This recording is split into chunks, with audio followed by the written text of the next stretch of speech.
good morning, good day, and good evening. Welcome to episode 122 of Tech for Tea. I am, as always, your host, Brody Robertson. And before we get into the fun stuff, the gaming stuff, the Linux stuff, the tech stuff, all of that stuff that you guys usually show up for that is probably going to be fun to talk about, let's talk about the dystopian future we're about to live in. I guess it is kind of a tech topic, but it's not a fun topic. I've got a couple of different topics here. I've got three of them. Let's just go through them. First one is, why is that link not opening when I click it? Let's try that again. First one is this one here from The Verge. This is about Instagram. Instagram is testing an AI tool that verifies your age by scanning your face. That's point number one. Point number two is, we'll go over these individually, but point number two is this one here. This is another article from The Verge. Amazon shows off Alexa feature that mimics the voices of your dead relatives. And this third one is a local story from Australia. This one, I believe, was from 2 weeks ago, but for whatever reason, I just didn't talk about it when it happened. Kmart, Bunnings, and The Good Guys, which are all like local supermarket chains, use of facial recognition technology on unsuspecting customers raises concerns. This is the world we're about to live in. AI, facial recognition, fucking everything you do is always going to be known. So, in the Instagram case, you can try it yourself. How old does the computer think you are? This one is like phrased in like a really like happy and exciting way.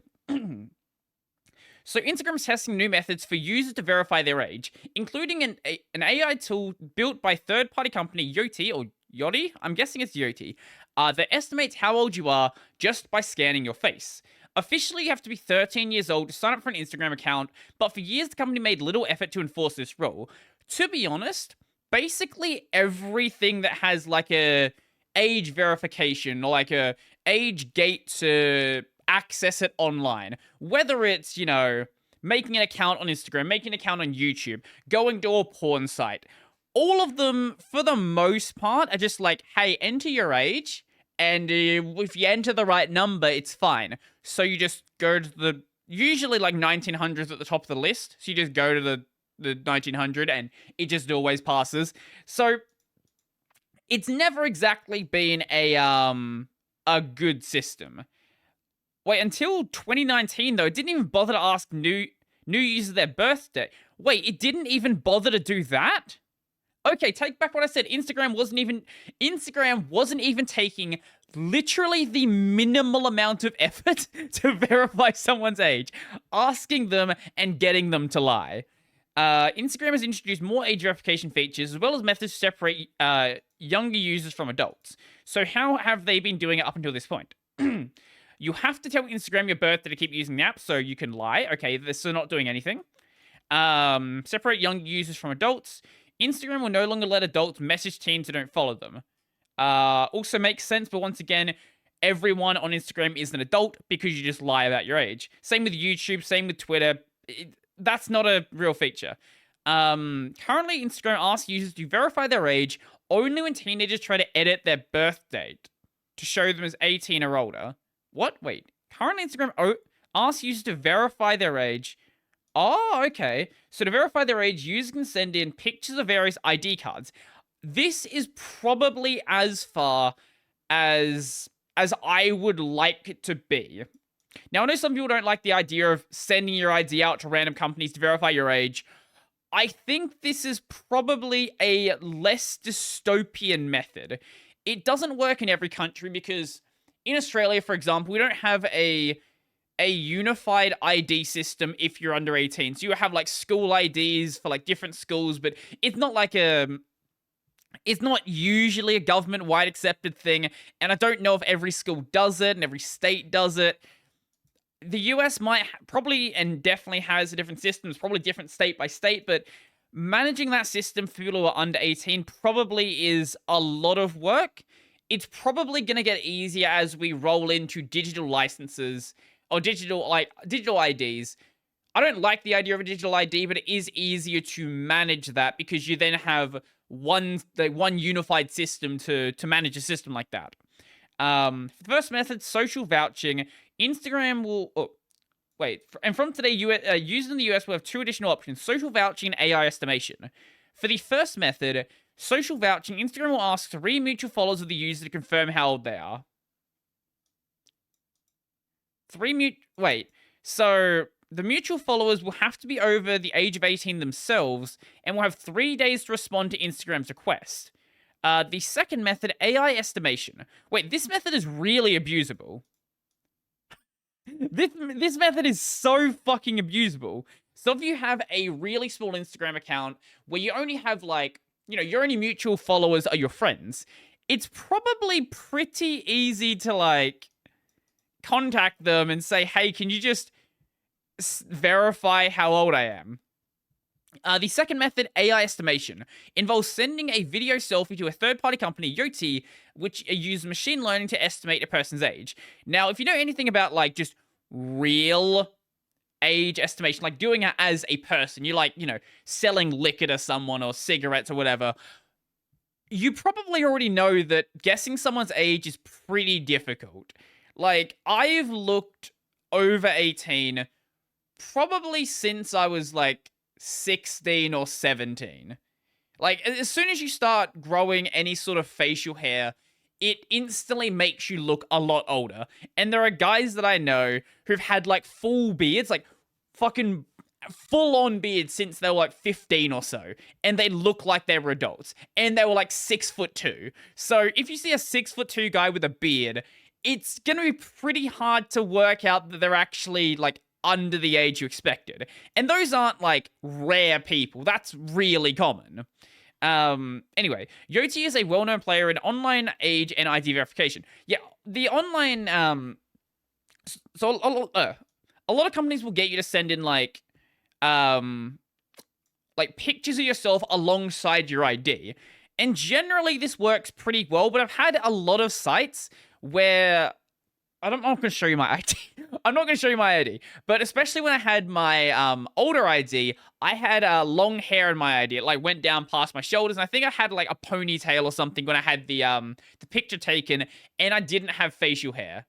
Like during that, there was a period where I didn't have facial hair. But I look like a completely different person. Then with my my sister, she had like fucking bright red anime hair when she had her, I think her ID still has this, actually. I'll have to ask her. But yeah, at a point, her ID was, like, bright red hair. It looked like a completely different person as well. So, these, like, verification systems aren't perfect, but I don't know if there's I really don't know if there's a better solution. Like, I don't like the idea of using AI age verification, because to do AI age verification, you need to have a massive database of faces to verify against. But I don't know. A previous version of the story said that Instagram started using AI-powered automated tools to search for underage users last year. What a weird way to fucking phrase that. The company began using this feature in 2019. Oh, they were already doing it anyway. Well, so, anyway, the data shows that Yodi's system is less accurate for female faces and people with darker skin, and that for under 24s, its estimates can be off by 2.5 years. Yeah, after you're, like, over the age of, like, 21 in America, 18 in Australia, if we're talking about, like, age verification in your 30s, for example, it being off by a couple of years doesn't really matter. At this point, though, it's not great. And yeah, especially with the point I mentioned with like people under the age of 18 who are, who may have a beard. But I'm surprised it's inaccurate for female faces. I guess you don't go through as much of a change through those years, but okay. Darker skin makes sense because generally a lot of these AI models are trained based on the region. Where's the company from? UK government. Okay, where is Yoti from? Because generally the problem these AI systems also have is they are based around the country they're in. So if you build an AI ID verification or age verification system in like China, for example, your data set is probably going to have a lot of Chinese faces. If you build it in like South Africa, probably a lot of South African faces, so on and so forth. So when you build a system like this, it tends to reflect it does reflect the data set it is trained on. So if you don't have a extensive enough data set for people outside of the majority in that region, it tends to not work well. Now, where are they from? I'm not fine. If you go press, tell me where you're from, damn it. What country are you from? Let me know. Help. Yoti, do they have a website? I can't find it. But they're used in the UK and Germany, so I'm gonna have to guess it's probably a European company. Probably a European company, which would explain the issues. Anyway, next point we have, oh yeah, the Amazon one. So if you didn't think the Instagram one was that bad, like you can make an argument that AI age verification isn't really that bad. Like, sure, whatever, it is what it is. Amazon shows off Alexa feature that mimics the voices of your dead relatives. Now, this tech is not new. Like, you've been able to go and recreate voices for quite a while. You may have heard this. I'll see if I can find it. There's a Joe Rogan AI voice video that's really, really good. Joe Rogan AI voice. Here it is. This was from 3 years ago, and it's gotten a lot better since then. Bone broth and elk meat. These chimps will rip your balls off. God damn, it's impressive. I'll go back to the start. It's about a chimp hockey team. Friends, I've got something new to tell all of you. I've decided to sponsor a hockey team made up entirely of chimps. I'm tired of people telling me that chimps are not capable of kicking human ass in sports. Chimps are just superior athletes, and these chimps have been working out hard. Like, they're throwing kettle. You can hear it's not. This was 3 years ago, but you can hear it's not perfect. It sounds like a very like monotone reproduction of his voice. Bells, battle ropes, everything. I've got them on a strict diet of bone broth. But like you hear the voice, and it sounds exactly like if you heard that, you just think like Joe is just having a bad day for the most part. So this is not like a new idea. The part that's new is making it really, really accessible to normal people and using it in like a really fucking weird way. Like this idea here, this isn't like a clickbait headline to like, oh, look at this. You can recreate voices and use dead relatives. No, this is the way that Amazon marketed it. So they had a keynote called the Amazon Remars 2022. This was day 2 of the keynote. One thing that's so go to YouTube. Here we go. One thing that surprised in the background, it just says human-like empathy the entire time. Stop it. Like, stop it. me the most about we'll skip ahead to the actual ad. This is just him like rambling on about what the tech is. Okay. Here we go. But how about my courage? Oh wait, skip ahead to no. Here we go. Alexa, can Grandma finish reading me The Wizard of Oz? Okay. But how about my courage? Asked the lion anxiously. You have plenty of courage, I am sure. And the best part about this is the reaction the crowd has. All you need is confidence in yourself. As you saw in this experience, silence. Dead fucking silence. Nobody is cheering. Nobody is clapping. Nobody is booing. They're just like, well, that just happened. So, according to them, they can take a single minute of recorded audio and recreate the voice. I'm not going to doubt the fact that they can do that. In the age of abundant videos and voice notes, this means it's well within the average consumer's reach to clone the voices of loved ones or anyone else they like. Although this specific application is already controversial, with users on social media calling the feature creepy and a monstrosity, such AI voice mimicry has become increasingly common in recent years. Just because it's being common doesn't mean it's not also creepy and a monstrosity. These imitations are often known as audio deepfakes and already regularly used in industries like podcasting, film. Who's podcasting with a fake voice? Like, I know using, like, a voice filter, but who's podcasting with an audio deepfake? I'm gonna find this now. I have to see this. Podcast audio deepfake. There's no way there's someone doing a podcast like that. Okay, there are podcasts about this. Fair enough. This audio editing tool deepfaked my voice. Fair enough. I'm not seeing... I'm just seeing podcasts about this. Yeah, I'm not seeing anyone actually, like, making a podcast with this voice. But you know what? It would be pretty cool. That seems like an idea. Maybe at some point, if I ever feel like, you know, giving up and just not even bothering to make videos anymore, I will just feed it hours upon hours of my voice and then just write out scripts and have the videos made for me. Many audio recording suites, for example, offer users the option to clone individual voices from their recordings. That way, if a podcast host flubs her or his... Oh, I guess if you're repairing lines, fair enough. But usually you would just leave it in, because that's, like... Unless you're trying to replicate the style of TV, most people just want podcasts to be a constant stream of thoughts, or like an actual human discussion. A human-like discussion, you might say. Human-like empathy. A sound engineer can edit what they've said similar to typing a new script. Replicating lines of seamless speech requires a lot of work, but very small edits can be made with few clicks. The same technology has been used in film too. Last year, it was revealed that a documentary about the life of Chef Anthony Bourdain, who died in 2018, used AI to clone his voice in order to read quotes from emails he sent. Many fans were disgusted by the application's technology, calling it ghoulish and deceptive. Others defended the use of technology as similar or other reconstructions used in documentaries.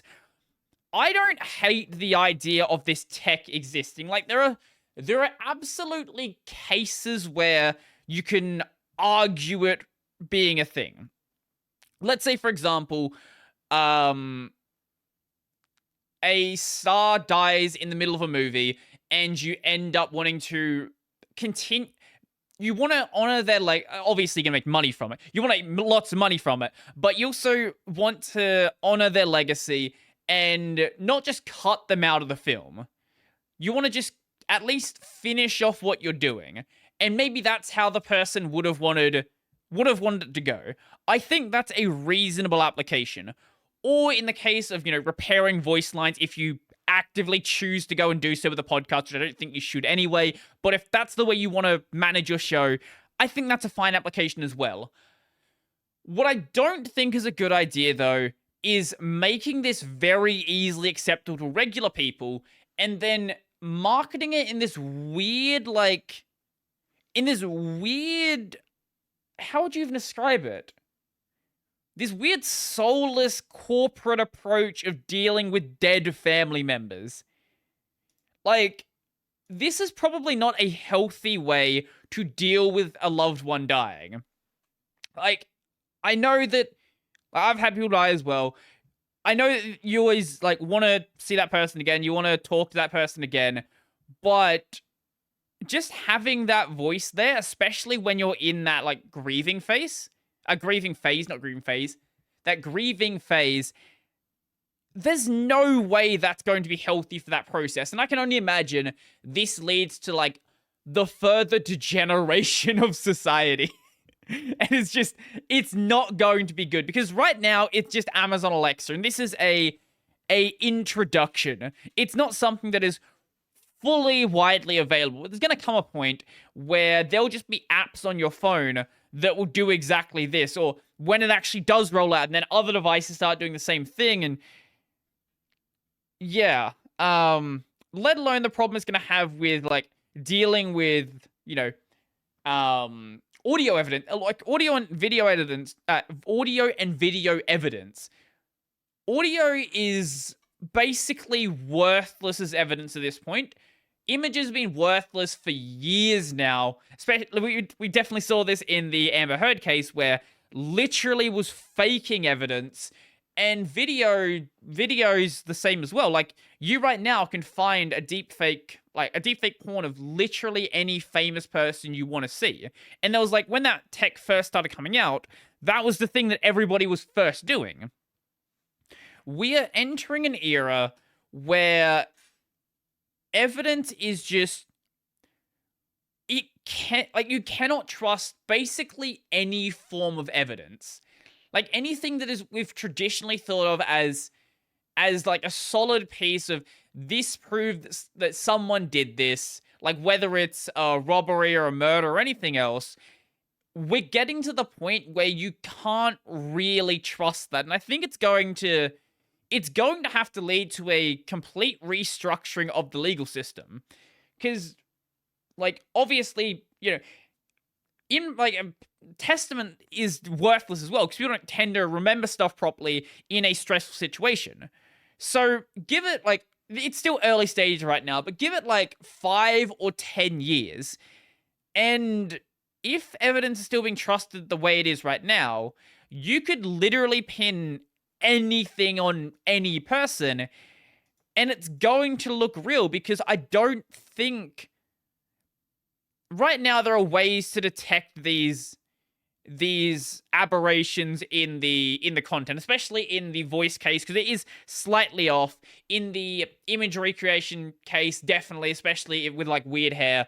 If you have like flowy hair, brighter hair colors, or lighter hair colors, sorry, it can be like, it does look really weird, or it's windy and things like that. But it's only going to get better over time. Like, we're not going to hit a point where it's just, we're going backwards, for example. Like, it might hit a point where it's not getting visually better, but this tech is never going to go backwards. So I am excited and terrified for the next couple of decades. And look, just don't get yourself in any situation where you could be in potential legal trouble, because, you could just have someone plant evidence on you, and there's nothing that you could really do to prove otherwise, because they have evidence and you have evidence, but whose evidence is the fake evidence? Well, we have no idea how to prove that, and we're kind of fucked. Now let's move on to Australia also being kind of fucked. Kmart, Bunnings, and The Good Guys' use of facial recognition technology on unsuspecting customers raises concerns. Australia's major leading advocacy group raised major concerns about retailers Kmart, Bunnings, and The Good Guys using facial recognition technology to record customers' face prints. An investigation by Choice, which is that group there, has found that 76% of Australians are not aware the retailers record their faces, with Kmart and Bunnings only advising customers of the security measure via small signs at the entrance. So when you walk into a Kmart, I wonder where this Kmart is. I feel like I've seen this Kmart before. Anyway, when you walk into the store, there is a sign, and the sign says this: conditions of entry. And you sort of expect it to be like, hey, there are cameras in here. It's going to be captured in case of like a robbery, things like that. We have the right to check your bags when you leave the store. If you leave the fitting rooms, for example, we can check that you're not stealing something. What it says is, it is a condition of entry that any bag, parcel, carton, or container be presented for checking if requested by a team member. I've never seen anyone check on entry, but there have been people who check on exit. This may occur at the fitting rooms or at the store exit points.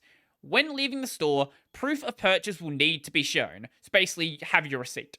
And this store has 24-hour CCTV coverage, totally reasonable. Every store has cameras, which includes facial recognition technology. This one little bit at the end that nobody is ever going to read. All of the rest of it, totally reasonable. You could argue like, oh, maybe I don't want them to check my bags, things like that, but I think it's reasonable. I think it's totally reasonable that if you leave a store or you enter a store, they are fully within their rights to check whether you have stolen anything, things like that. Facial recognition, not so much. Choice, as announced, is referring the retailers to the Office of Australian Information Commissioner, OAIC, to investigate potential breaches of the Privacy Act. The advocacy group is also calling on the federal government to implement a regulatory framework that protects consumers from harmful and unfair practices. Choice consumer data advocate Kate Bauer has slammed the retailers using facial recognition technology on customers as completely inappropriate and unnecessary. Using facial recognition technology in this way is similar to Kmart Bunnings with the Good Guys collecting your fingerprints or DNA every time you shop. I think that's fair. Yeah, I think that's fair. Businesses using invasive technologies to capture their customers' sensitive biometric information is unethical and a sure way to erode consumer trust. And you know what? It didn't, because, look, the thing with Bunnings is like a great store. I don't think anyone cares. Good Guys, no one cares about Good Guys. No one fucking cares to Good Guys. And look, if Kmart fucks up, you're gonna go to Big W. Fucking Big W. Even if the technology was perfectly accurate, and it's not, but even if it were, it takes us into the realm of mass surveillance. This was Edward Santo of the University of Technology, Sydney, a professor there. The Bunnings Chief Operating Officer, the COO, Simon McDowell, has said Bunnings respectfully disagrees with Choice, with the technology being one of the several measures used to keep staff and customers safe. I don't know how you keep staff safe unless you're going to, like, use that facial recognition to, like, bar people from entering the store. So if you enter the store, it sets off an alarm, or, like, lets the staff members there know that you're not supposed to be in the store. Our use is solely for the purpose of preventing threatening situations and theft, which it doesn't do. It does not prevent either of that. It can be used as evidence to, like, you know, convict someone afterwards, but it does not prevent anything. At selected stores, our CCTV systems utilize facial recognition technology, which is used to help prevent theft. No, it doesn't, and support the safety of our team and customers. In recent years, we've seen an increase in the number of challenging interactions our team have had to handle in stores, and this technology is an important tool in helping us prevent repeat abuse of team and customers. I can agree it can help prevent repeat abuse. If you were to send that along to the police, or you were to, which you don't need facial recognition for, or if you were to say, if they enter the store, alert the staff members of this person being there. McDowell also responded to Choice requests for comment, while Choice said Kmart and the Good Guys did not respond to its inquiries. The retailers advise of their use of facial recognition in the privacy policy on their websites, as well as Kmart and Bunnings displaying small signs at store entrances. So Good Guys doesn't even, like, mention it at the store. You have to go to their website to find out the policy of entry. I feel like that's illegal. I feel like you can't do that. Maybe I'm wrong there, but I feel like if you're going to have, like, entry requirements, they need to be somewhere that people are actually going to see. Discrete signings and online privacy policies not nearly enough to adequately inform shoppers that this controversial technology is in use. The technology is capturing highly personal data from customers, including infants and children. There is also that concern, isn't there? I'm not sure what Australia's laws regarding facial recognition on children are. I'm not certain about that. Choice surveyed more than 1,000 Australians between March and April 2022 to gauge customer awareness of facial recognition technology, with 76% of people saying they did not know retailers were using the technology. Those who suspected it was being used wrongly named Coles and Woolworths for using technology. These are our major supermarkets. What would they be equivalents of in the US? Walmart, I guess. Wait. Wait. Walmart. Maybe. maybe a bit more. I don't know. Anyway, there are local our major supermarkets. If you work it out for your own country, whatever. So that happened 2 weeks ago, and there was a more recent article that they have. Here we go. Let's see if I can find it. If I look up, no, not that. Bunnings facial recognition. I think there was a more recent article I didn't grab the link to. It's not there. Wait, is this the link? Wait, maybe this is the link. I think this is possibly the link.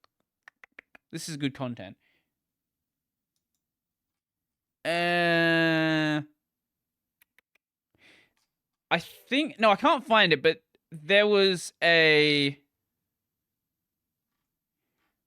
article I saw that they started to back down. I can't find... Shit, I should have saved it. Australia facial recognition. Oh, here it is. Yeah. Wait, it's also from 9... Why did I not save that link? Why did I save the other one and not this link? So, this is the stark reality. Shut the fuck up. The good guys to pause facial recognition technology following the backlash. The one store that didn't have any policy, like any visible signage whatsoever. Like, yeah, you know what? We're gonna stop doing this. Major retailer The Good Guys announced it will temporarily stop using facial recognition technology in stores following backlash about the data collection, which is called invasive and unnecessary. Very true. The home appliance chain... Oh, yeah, there you go. That's what Good Guys does, in case you don't know. They basically sell, like, beds, appliances, TVs, things like that. The home appliance chain has said it will pause using the technology pending any clarification from the Office of the Australian Information Commissioner. I like how they say they're going to pause it, and that's the reason they've paused it. Not because of they want to respect their customers or anything like that. It's just like, hey, we're more than happy to keep using this, but we want to make sure it's not illegal first. Like, at least pretend to care. The move has come 2 weeks after Australia's leading consumer advocacy group, A Choice, raised serious concerns about Kmart, Bunnings, and The Good Guys. Choice announced on June 5th... Oh, we read this already. That was from last one. Yep. I think we've... Yeah, most of this is basically just from the other article. A statement from the company has said it takes the confidentiality of personal information extremely seriously and remains confident that the trial complied with all applicable laws. They're not saying we respect your privacy. Only that we respect the confidentiality of your personal information. The technology was used solely to review incidents of theft, which you don't need facial recognition for, and the purposes of customer and team member safety and well-being, which you also don't need facial recognition for. Choice has since called the move by the Good Guys an important first step and has called on Kmart and Bunnings to follow suit. This is an important step in the right direction for the Good Guys, and a decision we know reflects community expectations. Choice Senior Campaigns and Policy Advisor Amy Pereira, I'm going to say.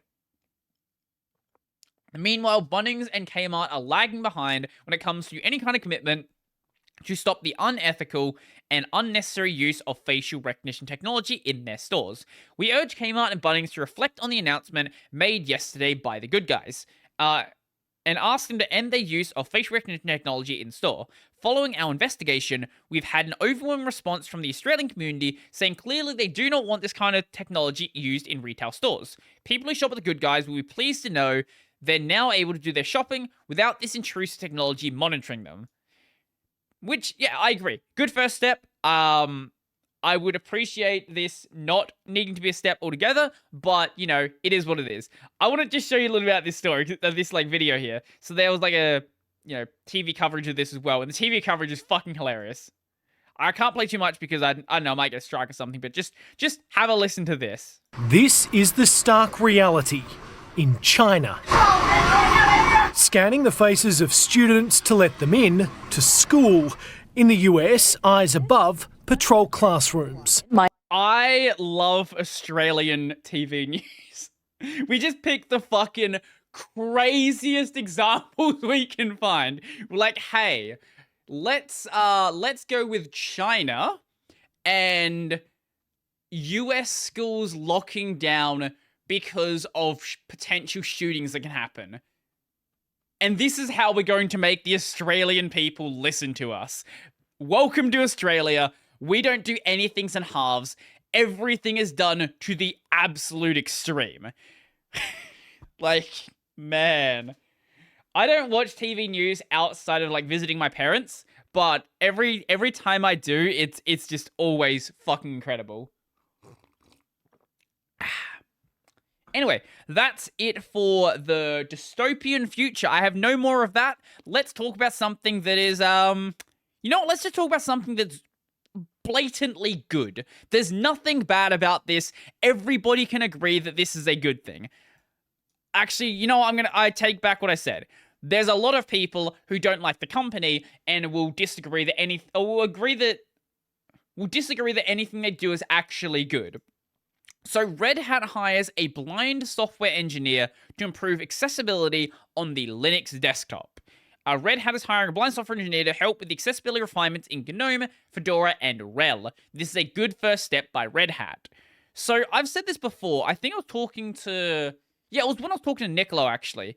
We got into the topic of accessibility, and I don't even remotely know what would be important to consider for accessibility. Like, I know the basic stuff, like worrying about screen readers, for example, and colorblind modes and different types of colorblind modes depending on your type of colorblindness, larger fonts, larger buttons, things like that. But probably the best person to know, like, what you would need to deal with deal with blindness when using these systems is probably someone who's also blind. So starting with Red Hat hiring Lucas... What the fuck is that name? I have no idea how to pronounce that. For anyone just listening, TyrYchtr.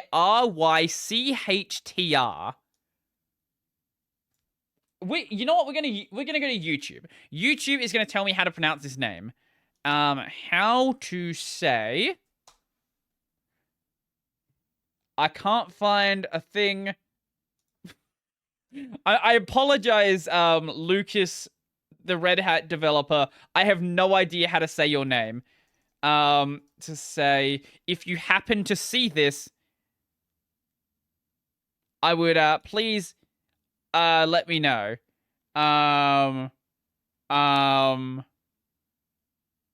Yeah, I found his Twitter, but that's about as far as we're about to get. Yeah, I don't know how to say this guy's name. Anyway, I'm getting distracted by his name. Starting with Red Hat hiring Lucas, who is a blind software engineer, to lead the effort in improving Red Hat Enterprise Linux and Fedora Workstation in terms of accessibility. Here, let me summarize some of the important parts of the blog post. We will have a look at the blog post as well. Actually, no, yeah, we'll do that in a second. While I mentioned that GNOME managed to have decent accessibility support in the past, Christian this is referring to the author of this article. Christian mentions what happened over the years.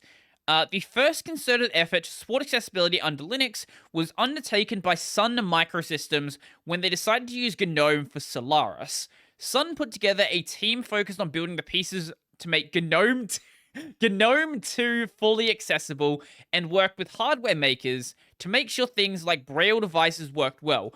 I've talked about these before. You can basically get like a Braille screen.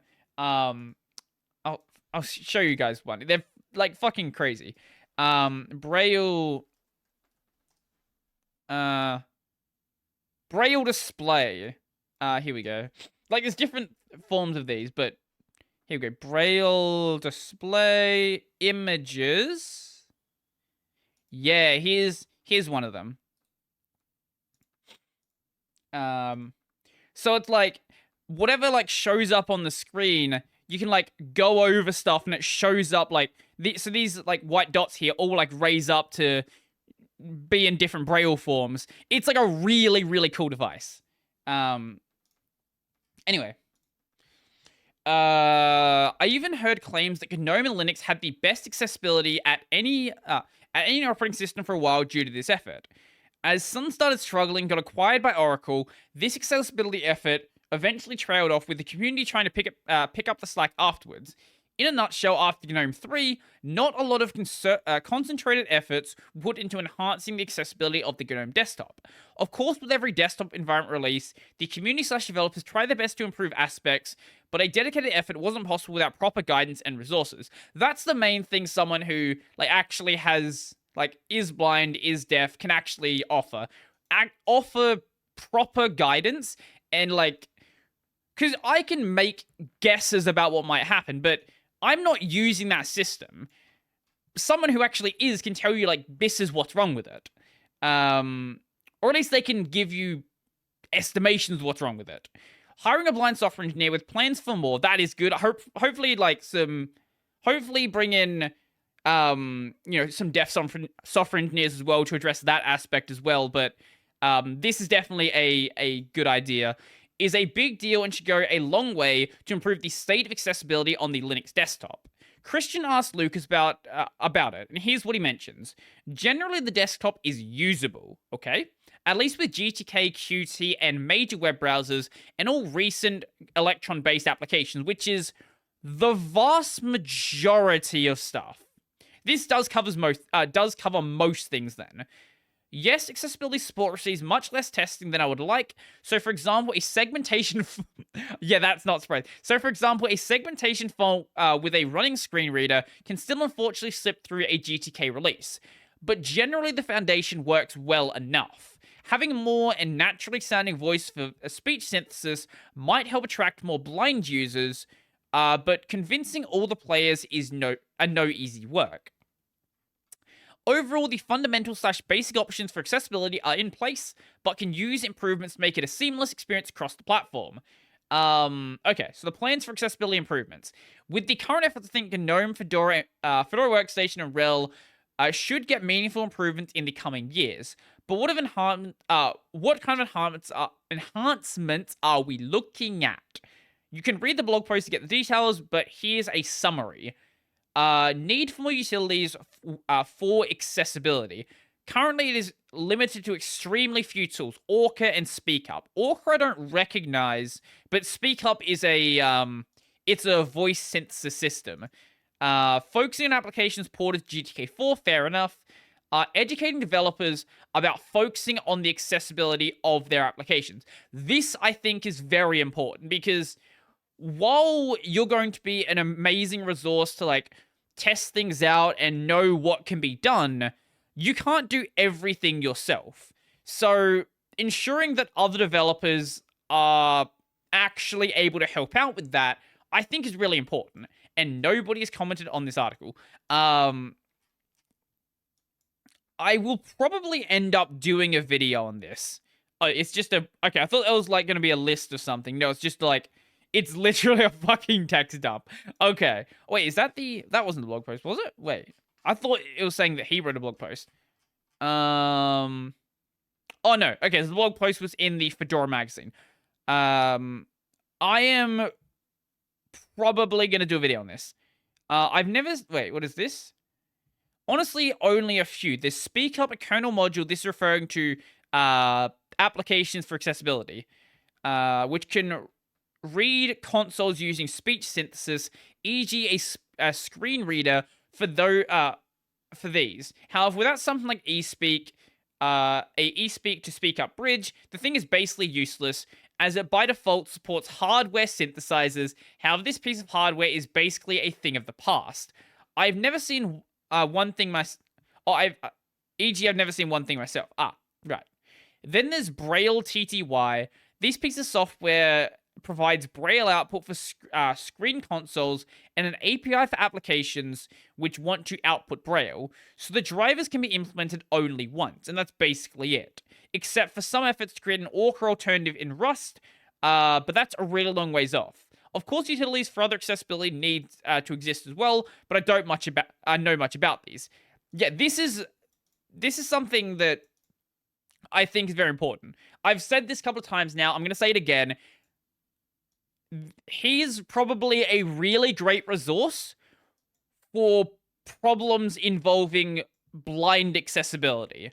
But, like me, probably knows fucking nothing about, like, hearing impediment accessibility and things like that, or not having, like, full range of motion, or not having an arm, or things like being able to use your system effectively with a single hand, or different input device styles and things like that. Considering that he doesn't have, like, those other problems, he's probably just as lost about those solutions as someone like I actually would be. So I do think it's very important for them to bring on not necessarily other developers. They don't have to be developers, but at least other people who can advise them about ways the system can be improved that would affect them in their own personal way of using the system. I'm sure someone is going to see this and like, Red Hat bad, Red Hat's always bad, but look, if we're being completely honest, I don't think there's any way you can argue that what Red Hat is doing here is bad. Like, I really don't think you can actually say that, but I know someone's gonna try. Since we're on the topic of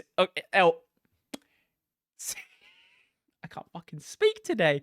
Since we're on the topic of accessibility, let's talk about accessibility in the context of something else. Accessibility in the context of a video game.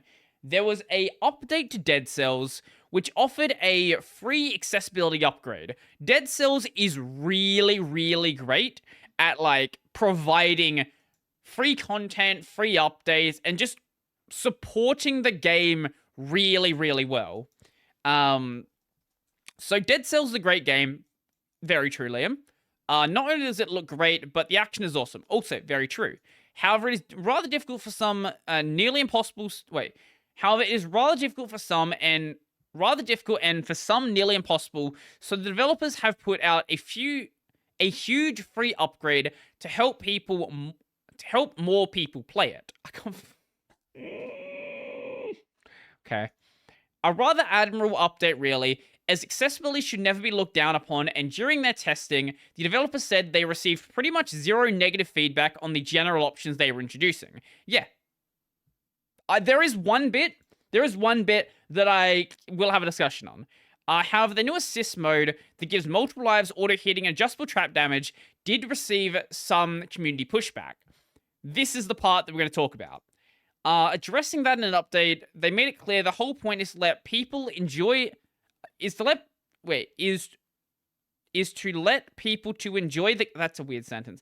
To let people to enjoy the game who would otherwise be excluded from doing so, and it's entirely optional. So what they're doing is loads of new options to improve accessibility, such as adjustable font type and size. Very, very good. I think by default doesn't Dead Cells have like a pixel arty font? I want to say it does. Dead Cells... I want to say it uses a I know like the general gameplay is pixel art, but I can't remember how the font looks. Yeah, okay. Here we go. Actually, Dead Cells menu. We'll show that. That'll work well. Let me see the image. Oh, wait, no. Okay, this... no, take back what I said. It definitely is pixel art. Or, in some cases, I guess... Yeah, for the icons it is, but for the general text it's not. But if you have dyslexia, for example, dealing with this font might be kind of difficult. And I fully support, like, adding in an option that makes this easier to read for certain people. I don't think anyone can really, like, argue against making the font and the, like, font sizes easier to read. Like, increasing font sizes generally is always a good thing. assuming you test it properly to make sure the interfaces don't break and like text overflows, things like that. Input customization, which was already there. I'm not sure what that actually means. Because that was definitely in the game already. There's a video here. They don't lay it out cleanly. Yeah, I'm not sure what that means, because, like, you could even double bind stuff in Dead Cells. I'm not sure what this part means. An individual adjustment of sound effect Why was that not already in the game? Every game, add this. Like, let me adjust the voice sounds separately from the attack sounds and the walk. Yes, attack sounds, walking sounds, enemy sounds. Let me adjust all of those things, like, separately. That would be nice. Generally, you do get voices and sound effects separate, but having sound effects separate as well would be awesome. 7 weapons were reworked, fair enough. Okay, the rest of these things are actually not related to the update. Assist mode. Assist mode including customization of enemy health/damage, trap speed/damage, and parry window. Plus options for multiple lives, auto hit with primary weapon, and full map reveal. Now, I don't hate the fact that this is an option. So Dead Cells already had like custom mode where you could literally break the game by just forcing it to give you basically only like 3 weapons. So whenever you get a weapon drop, it's always going to be the weapon, and if it's on the next floor, it's going to be a better weapon. They've changed up the way that the inputs work. So, this is what they meant. Okay. Now I get it. So you can hold attack to perform combos. Okay. Jump as long as the jump button is held, so it's like you bunny hop. Okay, fair enough. Shield toggle. Press a shield key to toggle holding it on and off. I think that's also a good thing. Hold to roll. Yeah, also good. I think in smart roll, so it'll stop you from rolling off of high platforms. I think all of these are good changes. I think having them as an option are perfectly fine changes. Additional options. Oh, this is what they mean. So they let you change the way. Oh, wait, is this for? Oh, wait, was there not bindings for? Okay, there probably wasn't bindings for the control. No, there was. Wait, what? No, there definitely was. Wait, what is this then? I'm not sure that this... I'm sure that was in the game before. Maybe it wasn't. Maybe you just couldn't rebind the keys before and I just forgot about that. Anyway, visual options. Let's see what they've actually done here. I'm just seeing gameplay right now. What have they actually done? Wait, have they... Is there anything customized here? Okay, you're dead, sure. I don't think they've changed anything. Oh, okay, there we go. So, you can make the UI smaller. Okay, that's also nice. I know some people would just don't want to see as much of the UI on their screen. You can make it way bigger. Also, a really nice thing to have as an option. Okay. Oh, here we go. Okay. So, we have the pixelated font. This is the regular font. We have Arial, so it just puts in a regular font. We have a dyslexia-friendly font. Okay, also very nice to have. And classic font. Okay, I guess classic font is the way it normally looks. Okay, the UI looks a bit scuffed, but it works. You can change... Ooh, okay, this is also a good one. So, if you haven't played Dead Cells before, basically your different upgrades, you have, brutality, tactic, and survival. These will give you more damage and more health for different types of weapons. And by default, it's red, purple, and green. But those colors might not be good for you, or maybe you just generally want to go and customize it. You could do so previously with the mods. Now they've just straight up added a color slider into the game, which is just good. I think this is a good change. I don't need to use it, but I just like that being a nice option there. What is this? Is this showing off different fonts? Oh, no, it's just showing off the different colors. Yeah, okay. Oh, it also changes the icons. Okay, that's good. So they've got it set up properly. Wait, does this change the... Wait, have they... Is there a colorblind mode in here they just didn't mention existed? Wait, because the game looks fucking weird right now. Okay, that's definitely a colorblind mode, because the game does not look like that. Was there a colorblind mode here they just didn't show? I think there was. Okay, there's definitely a colorblind mode now. Which is good. Auditory options. What do we have for auditory? How do our sliders look? Wait, how many fucking volume sliders are there?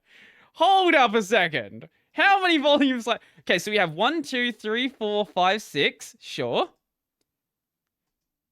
So there's what, 7? That's a good change. Look, fully agree. Good change here. Like, this isn't even just an accessibility thing. I just think this is a good change. The game should... every game should have that. Was there anything I missed earlier in the video? I don't think there was. So let's go up to the assist mode and see what they have. Okay, so reveal map. This completely reveals the map. Auto hit. You automatically attack enemies, nearby enemies with your primary melee weapon. I think that would actually hurt you in many cases. Destroy doors. Nearby doors are automatically destroyed. Honestly, I don't like doors in the game. Can I just have a toggle to remove doors? Easier parry. You have more time to trigger a parry. I don't know what that actually means, but it's bigger parry. Sure, okay, bigger parry window. Slower traps. So this one actually gives you a slider to control it. Oh, are you gonna show off like the things one by one? Okay, please don't do that. That's really annoying. I know you're demoing stuff, but let me just talk about stuff for my podcast. And you can adjust the health by how low does it let you take it. Can you take it all the way to the bottom? No, you didn't take it all the way to the bottom. Okay. This guy's fucking good at moving. Jeez, okay. Yeah, the guy playing right now definitely does not need the assist mode. Definitely not. What else do we have here? So we have we have revives, multiple deaths, and then it gives you a number. I actually like this as an option. I don't... So the reason why I like this as an option is as a way to learn the game. So I haven't... is the update actually out yet? If it's out, I haven't played with it. I don't know if it addresses, like, if this stops you from progressing in the game. Judging by what the devs said, though, that they just want people to play the game, I'm guessing that even if you go and enable some of the things in the assist mode, you can still progress through the game perfectly fine. So you defeat the final boss, you get the, like, King Cell or whatever. Oh, fuck, I'm just... The thing to go to the next section to unlock the harder version of the game. I think this isn't going to affect that. It might affect achievements, but I think it's a tough question to answer whether, like, I think it's really easy to say that all of the, like, volume slider stuff, all of the modifying your inputs, like toggles rather than hold down, all of that stuff is generally good. I think you can make a case against making the game easier. I don't think you can make a case against whether the devs want to do it themselves. Like, if they want to go out of their way to make, like, add a difficulty option, I think it's probably fine. I know some, like, purists of the game probably aren't a fan, but I think it's fine to do this. Honestly, what I would like is if they add it the other way as well. So rather than having it, like, stop at 100%, let you actually make the game harder as well. I think less people would be bothered by it then. Because then some people would be like, hey, I'm gonna, like, turn up every slider to the max. Traps, insta-death. Fucking enemy damage, 200% damage. Traps activate twice as fast. Things like that. I think then, like, if you did it that way as well, less people would be bothered. I don't think a game should ever be pressured into having these options. Like, if a dev doesn't want to have difficulty, like, options, like, you know, Souls games, for example, Elden Ring, whatever, I think it's fine they don't do that. But I think it's probably also fine if a dev wants to go and do so, because they clearly just want people to go and experience the game. Like, that's why they're adding them. Let's see what some of the comments on Gaming on Linux say. Like, in my situation, I'm pretty much like, I'm not going to use it, but if you want to use it, and if you want to use it, learn the game, I think it's also not a bad idea for that as well. I'm all for opening up to new audiences, and it's awesome people who otherwise wouldn't be able to play to enjoy stuff, but achievements and trophies pop when using such assists. If they do, that makes any achievements meaningless. Achievements are meaningless. You're fucking achieving something in a video game. Go touch grass. Not have any meaning in the first place, of course. Yeah, well, you worked that out already. That wouldn't change anything. If people who don't want to get achievements the intended way can use things like the Steam Achievement Manager. I have no idea what this is, but we're going to look that up. I'll go over the comments still, but I'm going to bring that up. I was talking more about consoles and PC, but fair enough. Fair enough. Honestly, I don't understand Honestly, I really don't understand but what about more achievements crowd? Seriously, who cares? I can understand why some people, like, place a lot of value in hard to achieve things in video games. Like, I get it. And I think this take is dumb.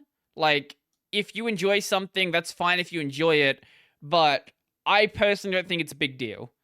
The sheep. No, difficulty is not an accessibility option. An accessibility option is something that enables people to play a game who would otherwise not be able to due to disabilities. So, a difficulty option. Like, you can make the argument that difficulty is an accessibility option because there is a lot of people who physically, like, can't play a game because they have some sort of, maybe, you know, they're missing an arm. They physically cannot play the game in the way it was intended, and as such have to sort of adapt their style, and maybe they are not able to get as good at the game as other people might be able to. Dyslexia, colorblindness, etc., actual disabilities. You know, missing an arm, not a disability. And those should be in way more games than they are. I do agree that accessibility options should be in more games, though. I will agree with that. Although I do understand that they definitely increase in development costs providing them, and not all devs can afford that for such small audience. But there's no such thing as is bad at video games disability. Missing an arm. I'm gonna keep going with that one. Like, missing some fingers. Like, you don't have the fingers that would sit on W. Let's say you're missing these fingers here. You have your pinky and your thumb. So you cannot use WASD. You have to have some sort of other method to move around the game. But there's no such thing as bad at video games disability. That's a mere question of what one is willing to invest in order to improve. People aren't willing to invest anything to improve, shouldn't be catered to and rewarded for their laziness. Yeah, man, missing a hand is laziness. One misunderstanding or lack of knowledge I see often in this context is that some players and devs don't understand why an option such as this would affect someone who's not using it. You don't have to use it, so it doesn't affect you. Let me explain for those in the back rows. Imagine Achievements is an exclusive club. You need a better club, man. Everyone in that club is assured of their exclusive status and that of everyone else at the club. It's a good feeling, something to strive for. But if the floodgates are open and everyone's allowed in, suddenly the exclusiveness is no longer there and that club feels mighty crowded now. Well, here's the thing, right? Your achievements already meant nothing because you'd already cheat for them. But, like, there are mods that just give you infinite health. Like, shut up. But you can still have the achievement of completing it without using any of the things to make it easier. You can still be like, I did this without the benefits you can get from using this assist mode. You can think that people are dicks or whatever, but you can't argue that it's not effective. They factually are. You're factually stupid because you're making an argument based on how would you describe it? Based on the fact that you can't lord over the fact that you didn't use the mode. Like, you can specifically go around saying, I did this without using the mode. You can call that elitism if you want. No, I think elitism is fine here, and you're just missing the whole point. But I also don't believe that elitism is, if defined by skill, talent, and perseverance, and not just inheritance or status, is a bad thing at all. Quite on the contrary. If people are worried about their bragging rights being watered down, they're already being watered down by tools like the above. Yes, cheating tools that you could already use, that were already available, that have always been available. That's like saying you should never strive to... you should never strive to get good at anything because shortcuts exist and someone else will use them, which would then invalidate or lower your own accomplishments. Other people's inadequacies should never serve as an excuse for your own. I think this guy's, like, completely missed what was said here. I am almost certain this person listed out tools you could have already used to do this. And that this is just having it in the game itself. All of that being said, though, the devs here do explain in game that this new mode is not the way the game should be played unless you really feel like you do need it, and then try to motivate players to actually increase the difficulty. I don't agree with including modes like that, but among implementations of story-like modes that I can't stand, this is really the least devaluing option possible. But among implementations of story-like modes that I can't... Wait, what? I don't agree with including modes like that, but among implementations of story-like modes that I can't stand... What? This guy... Wait. Is this like a... Wait, is this a fucking 90s Andy? Is this a video games were the best in the 90s and anything past the 90s is objectively bad? If you cannot complete Doom on the hardest difficulty, then you're a bad video game player. I have a feeling that's what this guy is. This is really the least valuable option, and they did that years after the game first came out. At this point, the exclusive club has been open for years, and whoever was in it more likely had their share by now. There was never an exclusive club. You could always cheat for the achievement, my guy. Like, whether it's just giving yourself the achievement or literally just using mods. Stuff like this is handy if you share games with your younger relatives, though. That actually is... Honestly, kids are dumb. Like, kids will just bash their head against the wall if you give them the game they can't play. So, honestly, it's fine then. But I think that's a fair point. Like, if you get your, like, 5-year-old or whoever to play the game, obviously that specific use case doesn't apply to this specific game since it's rated 16. Shut the fuck up. You don't care about age rating. No one cares about age rating. But a good range of difficulty options is useful in other games that are known for high difficulty, but can have broader appeal. I seem to recall hearing that Capcom did something like that for one of their titles. I think it was one of the Mega Man ones, and it helped there since they put those games on ice for so long, they had to cultivate a new audience who didn't have decades of gaming experience. How long is this comment? Oh, it's not long. That said, I fully get where you're coming from with regard to earning skill by investing time / talent / patience into it, as I used to play stuff competitively and would often find myself rolling my eyes at excuses and or poor conduct from those who felt that spending extra money, be that on DLC, peripherals, or whatever, entitled them to success, even if they didn't. Who thinks that? Unless we're talking about DLC, microtransactions, Diablo Immortal, 540,000 to max out your character. But for me, I only think that apply in competitive events. I'd rather chill with single-player experiences. Oh, that's the other thing to point out. Dead Cells is a single-player game, so it doesn't really matter what you do. You don't have achievements. Like, it's a single-player game. You're not competing against anyone. Unless you stream, I guess. Or you, like, yeah, whatever. I feel like at any given time, and I'm happy to see others do the same. Disclaimer, I'm not one of those folks who are completely nonplussed by the achievement text, though. In my... Wait, who are you responding to with the Battletoads point there? Oh, okay, different guy.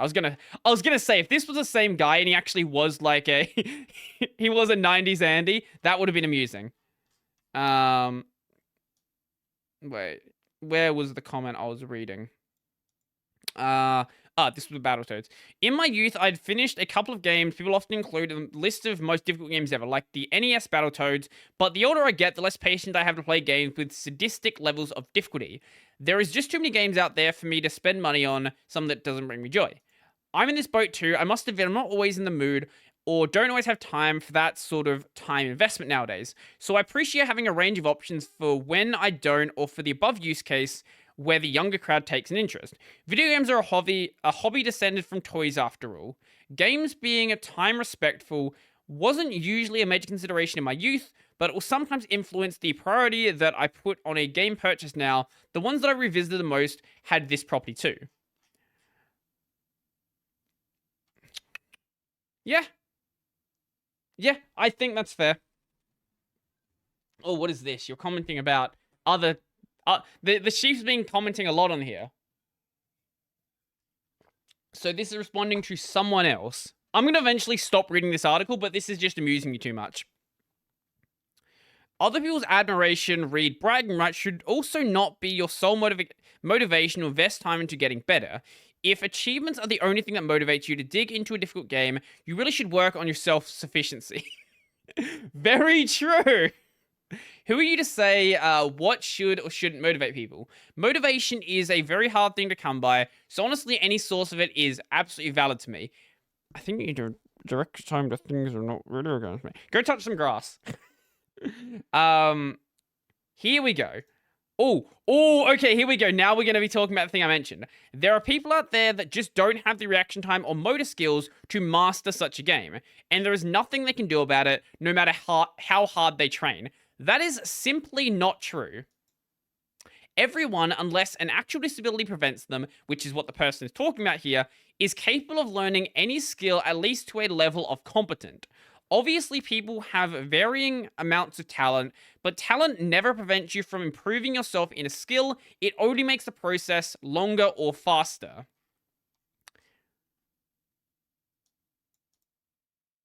What? Wait, you completely disregarded what the person said and just go on this long rant. I can fully understand that someone doesn't want to invest the time necessary to get good in a game. I'm the same way about fighting games a la Street Fighter. Fair enough. I don't like fighting games either. Hence, I stopped playing them. But then I just play one of the thousands of other games more suitable to me. I don't go demanding Street Fighter be changed to suit my laziness. I absolutely despise that kind of handout mentality, as it breeds weak minds. Oh my god, okay. This guy follows Jocko on Twitter. Nor would I want to impact the club of people who like Street Fighter the way it is. And even then, there are people who overcome their disabilities, e.g. the guy who beat Elden Ring and others, while only being able to move his head and mouth using a mouth controller. This guy could have gone whining on social media like so many others. Instead, he overcame, truly inspiring. What is this guy talking about? What is this guy talking about with whining? Like, sure, there are definitely people who whine about this in plenty of other contexts, but the devs wanted to go and add this themselves. What are you fucking talking about? See, this is what I mean. Like, there are some people out there who are, like, stuck in the way that games have to be, and if anything ever diverges from that, like, you have to apply this insane level of mental gymnastics to get it to a point that you can understand. Like, oh, people are demanding this. How dare people have options? Like, shut the fuck up. Just shut the fuck up, honestly. We're gonna move on from that. And, yeah, not keep ranting about... We might keep ranting about stuff, but not ranting about these comments. Since we're on the topic of video games, I want to talk a little bit about FF16. So, I right now am obviously, you know, playing a lot of 14, and I'm right now also playing through 15. 15, I think, is a really fun game. I can understand why a lot of people aren't a fan of it. Like, the combat system is a little bit scuffy. Like, if you've not played 15, basically you have 4 weapons you can select, but the way the combat works is 1 button. I guess technically 2, but generally 1 button. So you'll do your combo by holding down circle and then pushing a direction on the thumbstick. That is all you do. Every combo you want to do is just that. You will press triangle every so often, go and teleport around, and I guess you can use your, like, your party attacks. Like, you can tell, like, different members of your party to do certain attacks by pressing, like, L1 and then one of the, I think it's one of the directions on the D-pad, or is it face button? I can't remember. I've been playing a bunch and I forgot how the game works, but combat system is kind of scuffy. But the other problem that 15 has is it's an open world, but it's kind of like a Skyrim open world. So the problem it has is the world is very big, but there's not much in the world. It's sort of just like big for the sake of being big, which I guess is entertaining it's entertaining for a bit. Like, it can certainly be enjoyable to, like, run around the landscape, ride your chocobo around, and, like, drive your car around, and all of that stuff. But when it gets to the point where it's, like, 10 minutes to get to the next, like, to get back to an area, or, like, a 2-minute drive to, like, with nothing happening. It's just, like, driving on the road for 2 minutes just to get to the next town or the next, like, stop or whatever. Once you do that enough times, it starts to get, like, really boring. Because, sure, it might take longer than that to get somewhere in, like, Dark Souls or Bloodborne, but things are generally happening along the way. Like, you'll be walking through an area, and an enemy will jump out, or, like, maybe there'll be an item to the side, or there'll be a path you didn't notice. But when it's just a big open world, and you're just driving through a forest, or you're just driving through a desert, there's not really much that's, like, going on there. Articles from the time, like, there's a video from IGN back in 2016, where they just said why open world is superior, which is not really superior. Like, I'm enjoying it, but I'll be happy when it's not there. And the good thing about FF16 is it's probably not going to be open world, so it can actually have a global scale. So the world is going to be smaller to make the world feel bigger. Now, that seems kind of weird, but when you have an open world, you have to go and populate everything. But if you have not necessarily like a linear path, but like more closed areas, you can show off more of the world, and you can populate those areas with a lot more things to do. And I am very excited to see how 16 is actually going to play out like that. Plus, 16 is also going to be like a real-time action game. So 15 was already a good step in that direction, but 16, from my understanding, is going to be more like something, maybe it's not a great comparison, but closer to something like, Tales of Berseria, for example, where it's just an action game. Like, there are certainly, tactical approaches you can take to the fights and ways you can structure your combat, but at its core, it's still an action game, and running around beating the shit out of things is the main focus. And as much as I would like another turn-based Final Fantasy game, like, I like turn-based games. I know a lot of people out there aren't fans, and they like action games instead, or they like a mix between the two. It would be nice to have a good turn-based game again, but look, I want to see what Yoshi P does with with a real-time action game. Basically the world is fucking FF14. Like, this game, so Yoshi P has literally said that 14 is like a I guess a theme park of previous Final Fantasies. 16 is what would happen if Yoshi P made 14 as a single player game. Like all of the icon designs are literally their 14 designs. Like there have been so many different designs of Ifrit and Shiva and Garuda and Titan, and the designs he went with in 16 are the 14 designs. Just like, you know what? Fuck it. I guess Titan's slightly different. And Shiva's slightly different just because of things that happen in 14, but everyone else looks the fucking same. Bahamut looks the same. Ramul looks the same. Everybody else looks the same. And any of the other icons that are probably going to be in the game probably look the same as well. I'm not saying that's a bad thing. I'm just saying that this is basically what Yoshi would do if he could make 14 as a single player game. Yeah. I am interested to see what happens with 16. Like, I'm not going to pre-order it, like, whenever those open. That's stupid. Wait for the game to comes out. I have so many other games that I can play, but I am very curious to see what he actually does with the game. And whether it'll probably end up being good, but whether it ends up being a really good game. I do know that it's going to be a pure medieval game, which is very nice to see. There have been, especially in the Final Fantasy, a lot of games, as of late, not even just as of late, like most of the series, to be honest, that have been sort of these mix of medieval and also like technological. So 14 is a great example of this. Like most of the game is medieval. And then you go to like do the Alexander raids in Heaven's Ward, for example, and you're fighting mechs.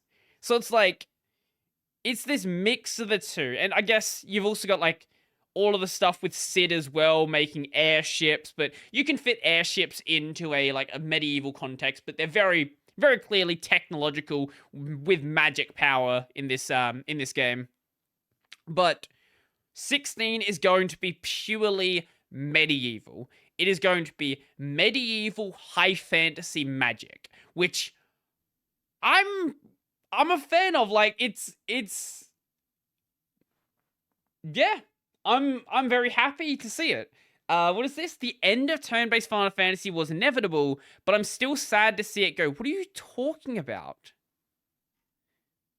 When was the last purely turn-based Final Fantasy? Okay, so 13 was 13 purely turn-based? It was like a turn-based, but with a timer system. I feel like it had a timer, but I can't recall. But, okay, so, anyway, we have 16 pure action, 15 action with a tactical mode, 14 MMO, yeah, it's not going to be turn-based, obviously, and then 13 probably was the last time there was a turn-based game. Like, what do you mean? Sad to see it go. It's been gone for, like, when did 13 even come out? FF, I guess we'll go Lightning Returns. When did Lightning Returns come out? Lightning Returns. Lightning Returns was in 2013. Turn-based has been dead for, like, turn-based Final Fantasy has been dead for, like, 9 years. What are you talking about? I love articles like this. 9 fucking years it's been dead. Just let it rest. There will probably be another turn-based Final Fantasy at some point. But Yoshi P wants to bring more people into the series by making an action game. And right now, action games are where it's at. And action games make it easier to show off what you can do with, presumably it's a UE5 game. I'm not certain, but presumably it's UE5. Action games let you be, like, very, very, like, what's the word? Crazy in your action. Yeah, that makes sense.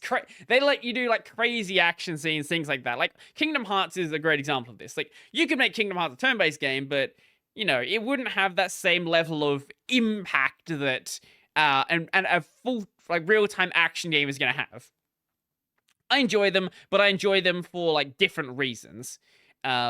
it's always fun to go back and play like 10, for example. Like FF10 is a very, very, very good game. Probably one of my favorite games of all time. What would be... I want to say like my top 3... What are my top 3 games? I reckon if I had to pick top 3, it would be in... I can't give them an order. I definitely can't give them an order, but it would be Dark Souls 1, FF10, and Kingdom Hearts 2. Yeah. I'm playing through 2 again now. 2 is a very scuffed game, but it's a very important part of growing up. It was like one of the first video games I played. I love the series. Yeah. Anyway, what else do we got to talk about? You know what, actually, because we're talking about, Dystopia before, let's talk about, DALL, or DALL, however you say it. So, this is a deepfake system. DALL 2 by OpenAI. DALL 2, I don't know how to say it. Basically, what this is a image generation system that, as they say here, can create realistic images and art from the description in a natural language. And here are some examples of what it can do. So this is someone riding a horse in space and on the moon. Like, you can see the shadows are a little bit scuffy here. Like, it's not, obviously not perfect. Here's someone, I'm guessing... Is that on, like, Mars or something? Actually, that one there's that's actually really cool. I kind of like this one. That would be a pretty nice wallpaper, to be honest. Like, all of this is AI generation. It's not perfect, but if you wanted, like, an album cover, this would be a perfect for why does the astronaut look like they're a fucking child? They look like they literally look like they're fucking 2 foot tall. Okay, this one's a bit scuffy. For some reason the suit is very furry and they have no feet. Also, their hands are, yeah. Actually, you know what? That, I think, is an album cover right there. That is certainly an album cover. Especially if you wanted to go and actually touch it up as well. Rather than just doing purely the AI generation, modify it. Here we go. Here's another one. This is one where they had an original image, and then they went and edited it with Dolly. So in this case, they added a couple... Oh, okay, so they added in this pink floaty in the corner here. And it... Like, that one doesn't really fit. But, like, some of these look really good. There's one where it's floating in the water. That last one doesn't look great. Like, this one looks like it's pretty much a part of the shot. If you didn't know this was edited in, you probably wouldn't notice it. And here's this last one with flamingos outside. Okay, that one looks bad. But, like, this one... That one's perfect. Also, it handles the reflection on the water. That's a crazy part of it. This one is adding a dog into that painting there. That one looks almost perfect. And it's actually replicating the art, like the art style of the painting. Okay, maybe that one's not. That looks like someone went and graffitied it. Here we're adding a dog to this one. Once again, with a different art style. And here is a dog here, like on the bench. Wait, is that handling some of the shadowing on that? That's fucking crazy. Or like you can take these ones where it's taking this image and then putting it into a different style. So breaking this down and understanding what's actually happening in the image is already incredibly complex. This is the future of art. This is what I mean when I say that, like, evidence is worthless 10 years from now. And not only evidence is worthless, like, this is creating, like, right now it's obviously creating it from this is going from an image, but this is creating new pieces of art. And it's not just, like, spitting out that. What it can also do is create stuff from text input. So this one here, this was from text input. And so if you click these different pieces of text here, it will modify I guess the style it's in. So teddy bears, what is this? Oh, so if you click it doesn't have all of them. Oh, I want to see teddy bears riding a horse. So astronaut playing basketball with cats in space. Okay, that one looks a little weird. But like this first one looks really cool. Like, this is entirely AI generated. This is insane. A bowl of soup as a planet in the universe. Speaking of album covers, as a mixed media, as digital art. This is crazy. But this is their closed version that you don't generally get to access as the public unless you go and pay them a bunch of money.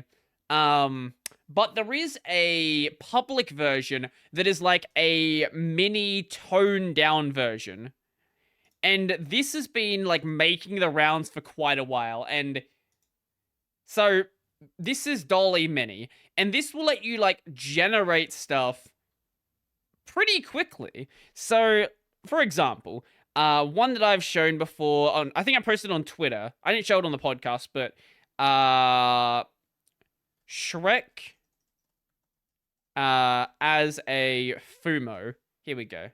And that'll usually take anywhere from like a minute to 2 minutes to generate. Hopefully right now it's the site's not being visited too much and is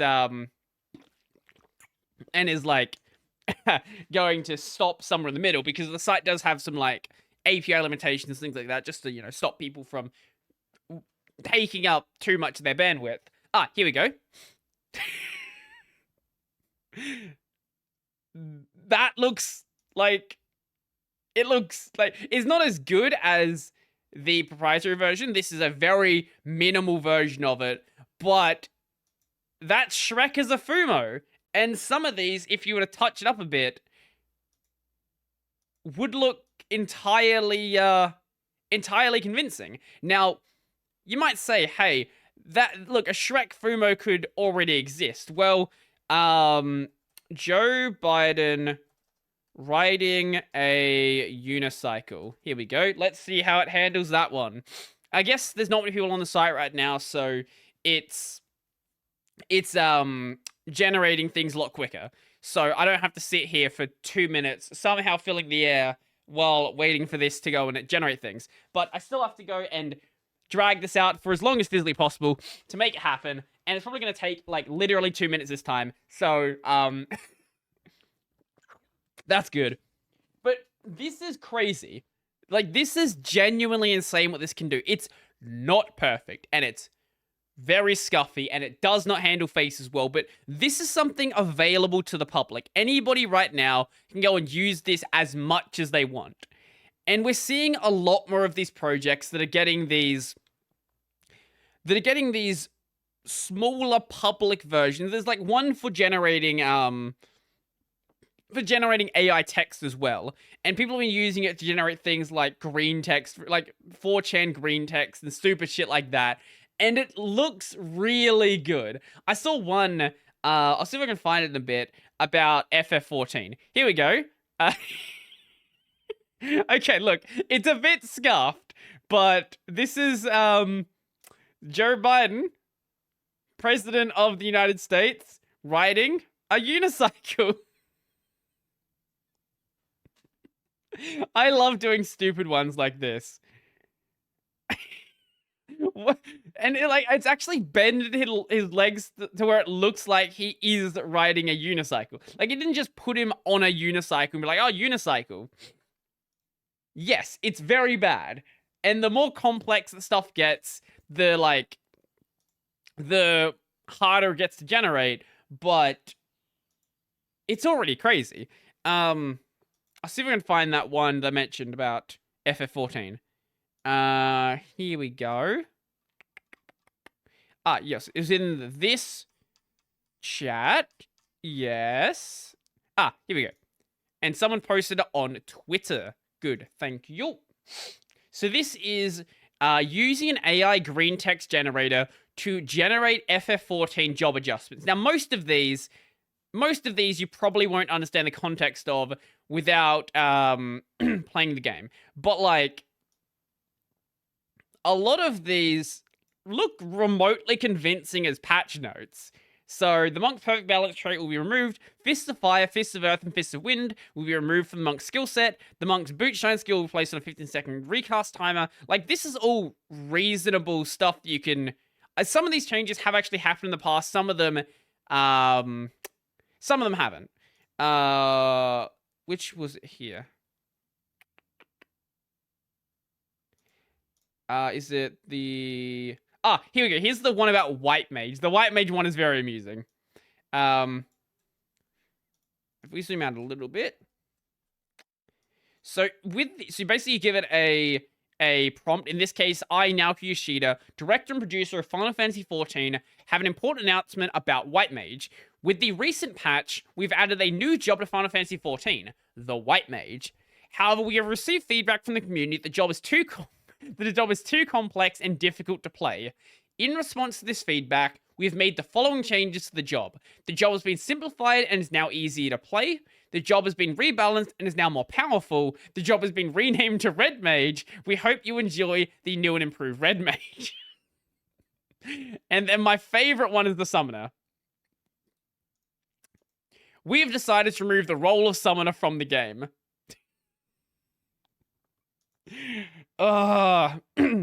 It's so fucking good. I love it. Someone had one here about Paladin. What is this? Oh my god. Wait, what is this? Wait. Same prompt, but this time about Paladin. I'm sorry. That's right. I'm sorry. We are sorry. The Paladin job in its current set of Final Fantasy XIV and Realm Reborn is not fun. It is not engaging. It is not exciting. I'm sorry. We are sorry. We are sorry for not living up to your expectations. We are sorry for not delivering on our promise of a fun, engaging Paladin job. I'm sorry. We are sorry. We know that many of you have been eagerly awaiting the release of Final Fantasy XIV and Realm Reborn. We know that many of you were excited for the opportunity to play a Paladin in the game. We know that many of you have been disappointed with the current state of the job. I'm sorry. We're sorry. We want to make things right. We want to make Final Fantasy XIV and Realm Reborn the best game it can be. We want to make Paladin the best job it can be. I'm sorry. We're sorry. To that end, we have decided to make the following changes to the Paladin job. The Paladin job will be removed from Final Fantasy XIV and Realm Reborn. All players who've invested time and effort into a Paladin job will be refunded in full. This includes, but is not limited to, job points, skill points, and gil. I don't think there were ever job points. Maybe there were job points. I don't think there were ever skill points in the game. All players who unlock the Paladin job will be granted a new job. The Warrior of Light, free of charge. The Warrior of Light job will be a completely new job with a new story, new abilities, and new game mechanics. The Warrior of Light job will be available at launch. We understand that this decision may come as a shock to some of you. We understand that this decision may be disappointing to some of you. We understand that this decision may be frustrating to some of you. What the fuck happened there? I have no idea why it's constantly apologizing. Oh my god. But hey, a Warrior of Light job would be great. And then you would have job gear that fucking looks like this. I hate the Warrior of Light gear. It is so ugly. I have no idea why that was ever added to the game. Like, surely you can design your important character gear to look better than it did. No. I'm very happy we've moved past that, and we are very, very far past a Realm Reborn, and nobody is gonna wear that armor. I don't think I've ever seen anyone wearing that, even, like, unironically. Or ironically, sorry. I think if you pre-ordered a Realm Reborn, or you bought the Collector's Edition, which you can still go back and buy, you got that helmet as like a way that would give you like bonus XP below level 30 or something like that, or level 50. I don't remember the exact deal, but you could get it as a pre-order bonus. I'm 99% sure. Don't quote me on that though. It could be completely wrong. What else do we got? I've got so many topics on here that I'm not going to talk about at all because we're just going to completely run out of time. I've spent so much time talking about certain topics today that, yeah, it's just not going to happen. But we can... Oh, actually, let's talk about something good that FedEx is doing, because that's something rare. That's something very rare. FedEx doing something good. FedEx will soon photograph your package to prove it was delivered. The service will be available in select markets before rolling out to the US and Canada. What are these select markets? The select markets are select markets. Okay. Basically, the idea here is when a driver delivers your package, they will take a picture of it to make sure it was delivered. This causes two things. One, ensures the package gets delivered because you know they took the picture of it. Very good point. Second point, if it gets damaged and like they threw it or something stupid, they have to take a picture of that.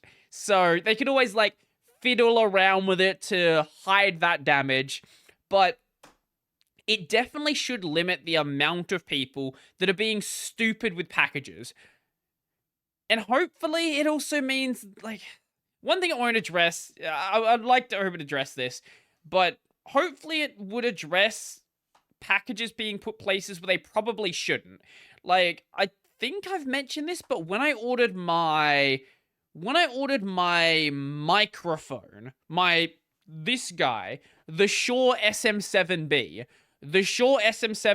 which is, let's see how much it is. Shure SM7B. In Australian dollary dues, it is... Oh, it's come down. It is cheaper now. It is 500 Australian dollars. Wait, maybe I paid less. What did I pay for it? Wait, I'm going to check. I want to know what I paid for it. Your orders. Let's see.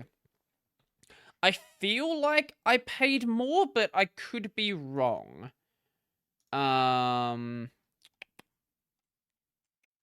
was not ordered in 2022. In 2021. When did I get the Shure? Wait, did I order in when did I buy the Shure? What the fuck? Wait, did I not get it on Amazon? Wait, that could be it. I thought I bought it on Amazon. Huh.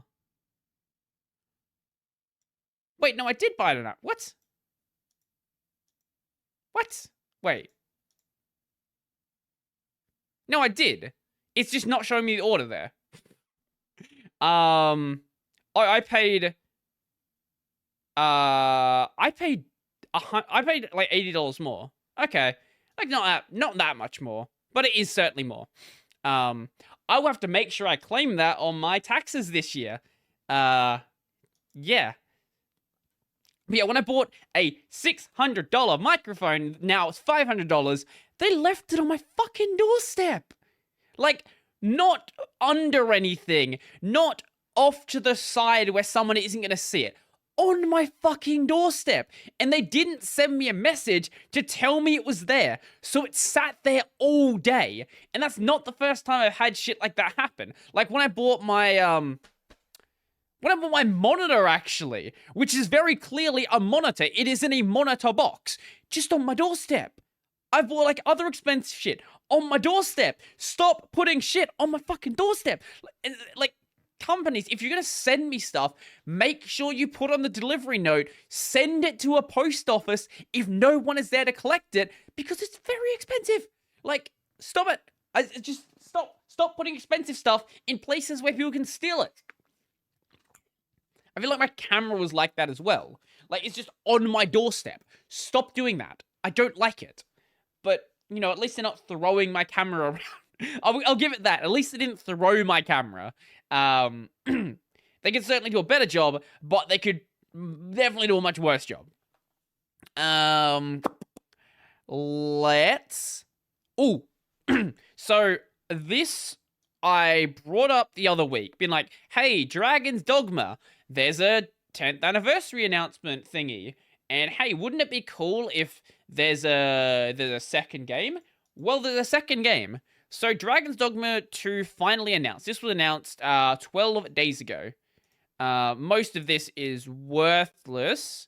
But right at the end here, when they show off like a, I guess, trailer for the original game. They show off some of the anime, which does not look very good. They have Dragon's Dogma 10th anniversary. Yay! Whoa! Dragon's Dogma with the new logo, Dragon's Dogma 2, which is probably the only reason why they would ever actually talk about it. Like, it's one of those things that it was a pretty open secret. So, there was one of two things that Capcom was going to do. One of those was NFTs. That was a possibility. That was a very high possibility, because I want to say that Capcom has done NFTs already. Capcom NFTs.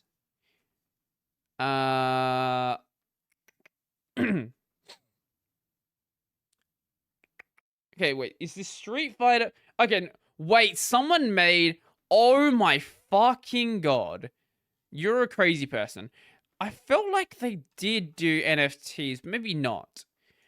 This person is trying to get sued.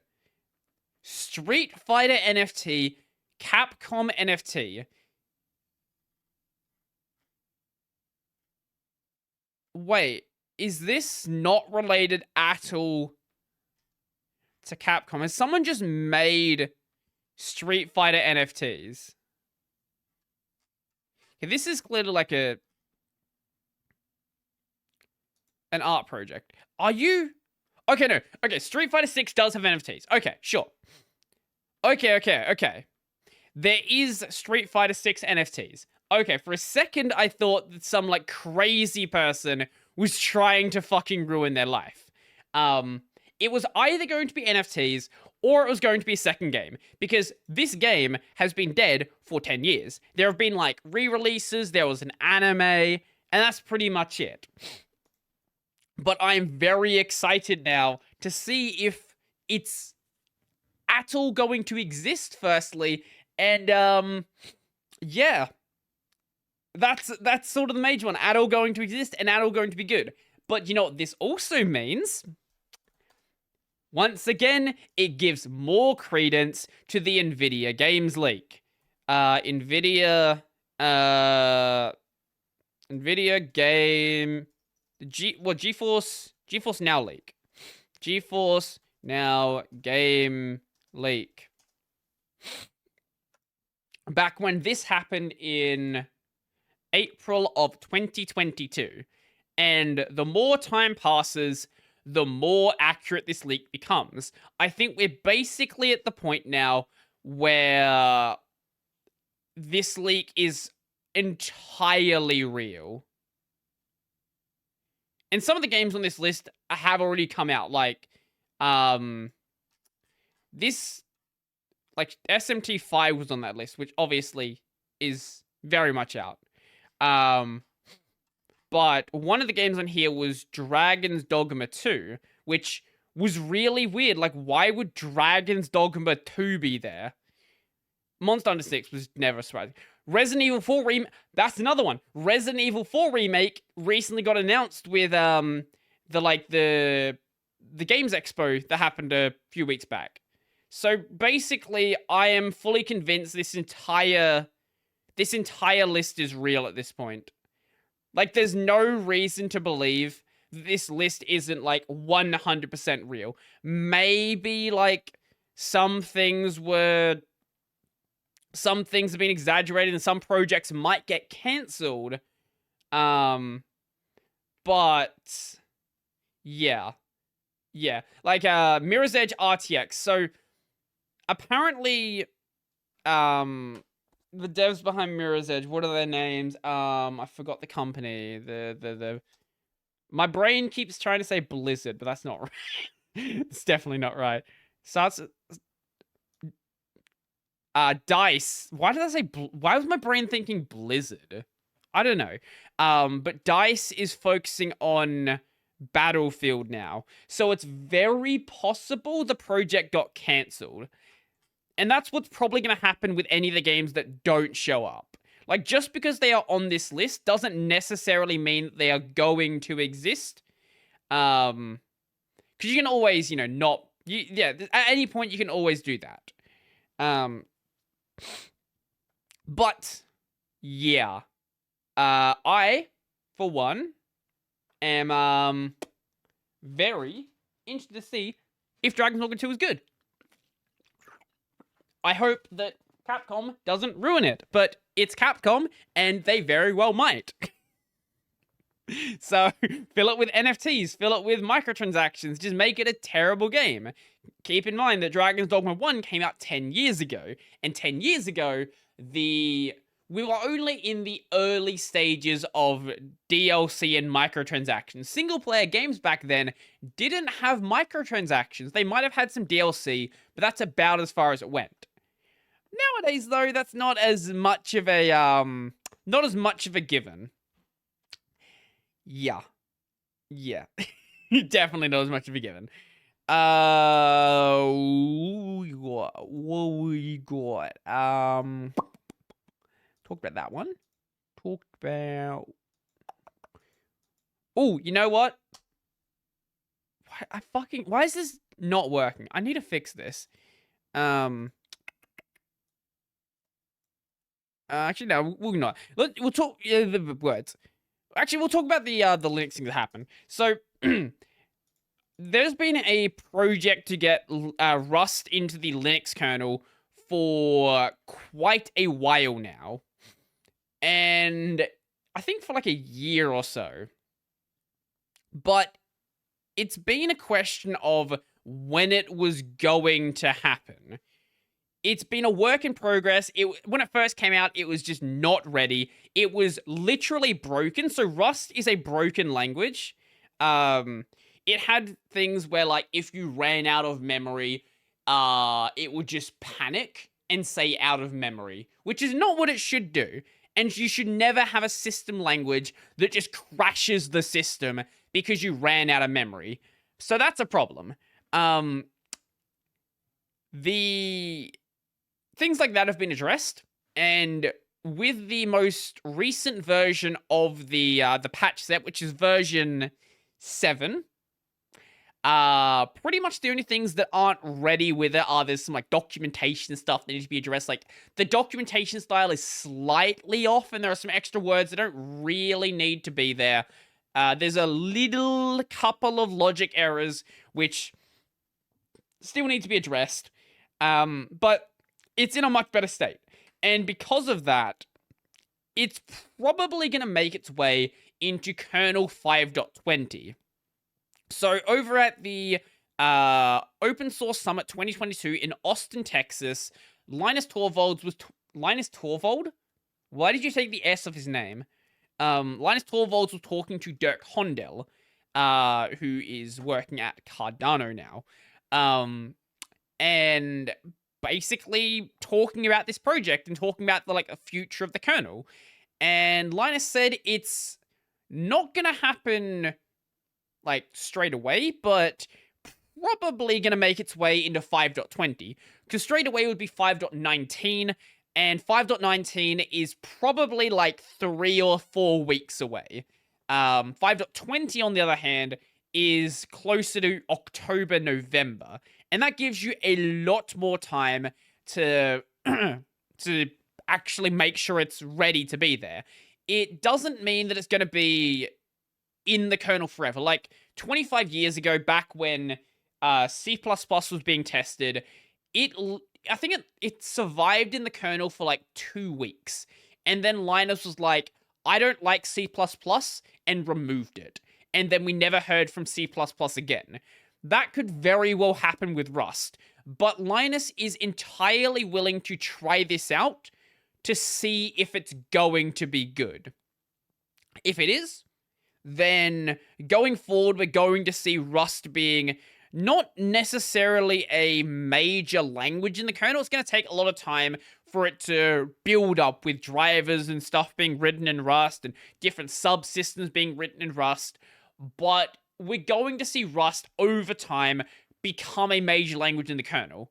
It's not like C is the only language in the kernel project anyway, but like for main development. So Perl and like your make files, those are already being used in the kernel, but that's part of the build system, not the core functionality. Those things can be changed out with anything else.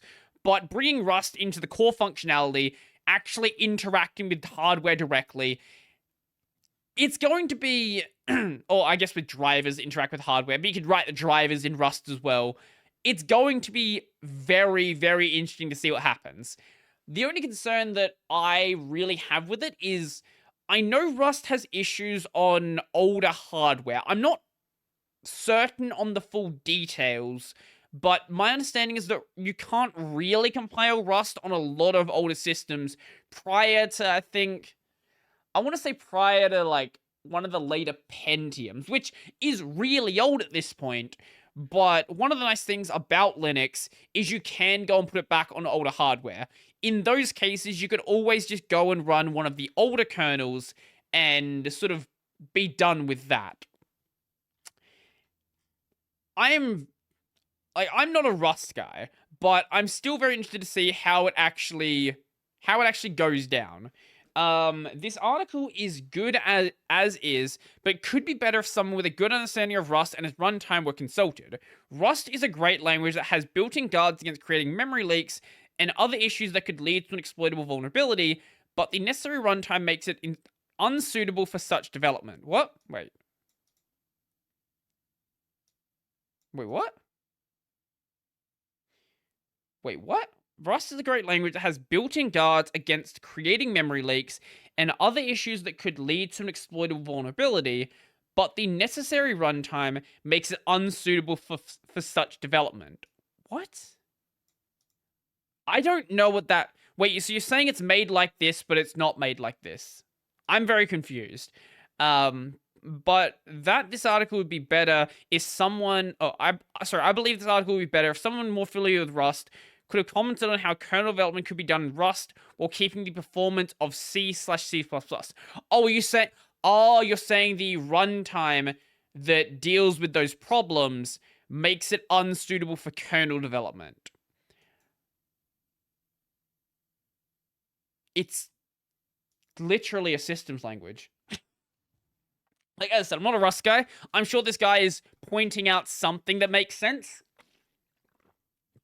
But even if... Look, what's going to happen is things are going to be tested, and if Rust is not a good language, then Rust will be gone. And if Rust is a good language, then Rust will stay. That's pretty much the long and short of it. There's no way you can really test it in the kernel without actually building it for the kernel and just really seeing how it's gonna go down. I hope it does go better than it went for... better than it went for the C++ stuff, and we don't end up seeing Linus basically saying that Rust is a terrible language and nobody should ever use it. But, you know, only one way to find out. And if that happens, well, it is what it is. We can move on to the next language and just see what really happens. What am I going to end the podcast on? I could talk about, I'll just mention offhand, Netflix is going to have an ad-supported mode, so if you care about getting Netflix cheaper, you can get that. I just don't care about having Netflix, so I don't care, really. Actually, just briefly, I'll talk about this HoloLive fan game that was made. So, I'm a big fan of Vampire Survivors. It is a very, very good game. I highly recommend you play Vampire Survivors. And this dev, I can't find the wait, it's on itch.io. Yeah, it's on itch.io. This fan of HoloLive basically made Vampire Survivors, but themed around HoloLive. And it looks really, really good. Like, I've got it downloaded right now. I've played a little bit of it. The art is amazing. The music is amazing. All of it is just references to HoloLive. So if you don't know anything about HoloLive, you probably have no idea what's going on. But even so, it's just a Vampire Survivor style game. So you're still probably going to enjoy it anyway. I'm going to bring up a video of it. Just here? Yeah, this will work. Also, the funniest thing about it is it's actually more mechanically complex than Vampire Survivors is. Obviously I'll skip ahead to find some of that. But it's still got the same sort of stuff where you have like the hordes of enemies, for example, like these guys. There's also the groups that will run at you every so often. But, you know, you can clearly see the Vampire Survivors inspiration here. Like, the chest is literally the same thing. A lot of the items are basically Vampire Survivor items as well. A lot of, like, there's things that are not, but this is the Bible. This aura around Callie here is garlic. You can see it's in some ways very similar. But you've also got this, like, special meter as well. So you can, like, even just that, it makes it more mechanically complex than Vampire Survivors. There you go. You can see groups running at you. Even just that by itself. But there are some enemies here. I can't find... is there going to be a bit where I can see a boss? Like, when you fight the bosses actually require you to do things. Here we go. Here's Small Ame. I think she has mechanics? Yeah, here we go. So she'll jump in the air, and you have to, like, move out of the circle. Which is already just like, whoa, I have to, like, play the game. Because in Vampire Survivors, it honestly gets to a point where you can literally just stand there. And just not play the game at all. But you'll see other times where there'll be, like, hordes of enemies, but they'll be in these, like, lines, but with spaced apart. So they'll come down, and you'll have another group that might be coming up. So you have to, like, move in between them, and one coming from the side, and basically, you actually have to play the game. I'm probably going to play this on stream after I finish Hollow Knight off. So we're going to go from Hollow Knight to HoloCure. And then next week, in the Hollow Knight spot, I'm going to be playing Metal Gear Rising Revengeance. Because Ranson's asked me to play it for a long time, and I want to play it as well. So I'm going to play it. But I'm definitely going to stream at least a little bit of HoloCure, just to see what it's really like. I've only played enough to make sure it actually functions on Linux, and I've seen a little bit of gameplay, but I am very happy with it. Honestly, just the music by itself is a reason enough to go and play it, to be entirely honest. But, oh, they're also, so you get consumables before you max out everything. Oh. Wow, that's something different from Vampire Survivors as well. Also, your stats are far more clearly laid out, which is also nice. How is it that this game that was thrown together as a fan game is so much... Maybe it's not thrown together, but, like, this fan game where they're not making any money seems to be so much better of a game than Vampire Survivors, with the dev being fucking rich at this point. I'm not saying Vampire Survivors dev is a bad guy. Like, this guy threw together a game in, like, a web engine, never expected to become popular, and now is just sort of updating the game and riding the hype effectively. But it's crazy what, like, fans of a genre or fans of an organization will do if they want to go and make something cool. And you know what? I think that's as good a time as any to end off the show. I didn't talk about all of the topics I have on here, but I guess we can... You know, we can talk about this as a retrospective. I was going to talk about the Bored Ape situation where there was a... You know, we'll just briefly mention that. Oi, no, don't play the music. Bored Ape. Not Bored Ape Stolen. Can I find the video? I know it's hard to find if you search for it like that. Does XQC link it? No, maybe not. If we just look for Fillion, I think I can find it. Here we go. So this guy made an hour-long expose, basically linking together Bored Apes and effectively trying to make the argument that it's either the people running the project are like white supremacists, or this is a giant 4chan troll. That might sound ridiculous. I recommend you watch the full hour-long video, come to your own conclusion. The guy does have connections to another project that is like a Bored Apes competitor, so maybe it's just a hit piece to make that project do better. I'm not sure. All I'll say is I recommend you watch this, and even if it's entirely fake, here's the thing, even if it's entirely fake, if this brings down NFTs, I'm fine with it. Like, I'm fine with a hit piece that's entirely made up being the demise of NFTs. I don't even know if I want to say I would like it to be true. I would like this guy to be telling the truth. I don't want it to be true, if that makes sense. Yuga Labs, the creators of Bored Apes, they filed a lawsuit because of this video. They didn't file a lawsuit because of the video. They filed a lawsuit. If you look at this topic, you'll hear a lot about a lawsuit that's happening.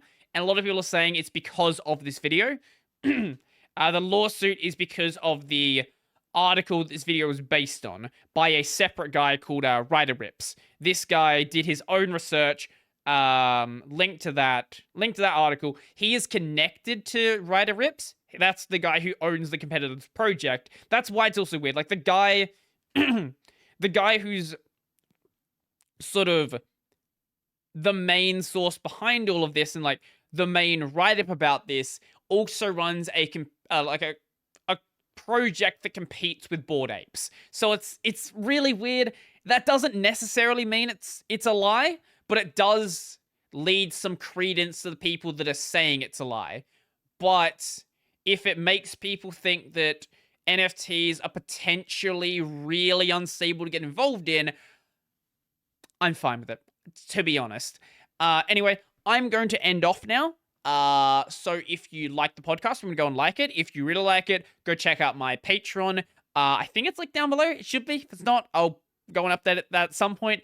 I've got a gaming channel that is Brody Robinson Plays. As I mentioned, by the time this comes out, I'll be playing Metal Gear Rising Vengeance or getting close to finishing it. I'm not sure how long the game actually is. I know it's not that long though, so we'll see. I'll be playing more Kingdom Hearts 2, but I'm getting close to finishing that as well. I don't know what I'm going to play after that. I'll have to decide. Maybe I'll just... maybe we can just put like a long JRPG in that section, like Memories of Celceta or something like that, or like Is 1 and 2. I don't know. I want to play more of the Is games. Maybe I'll play Memories of Celceta, just for the memes. It's probably a good game, but it's also going to be very long. And main channel, Brody Robertson. I do Linux videos. I do Linux videos and tech videos. Yeah. And I think that'll be it for me. So I'm out. I've probably got a guest lined up for next week. I'm not going to say who, just in case things fall through. I need to get in contact with Nick again, just to see if he's got everything dealt with he had to get dealt with. And when that happens, yeah, I'll bring Nick onto the show as well. Nick, the Linux experiment.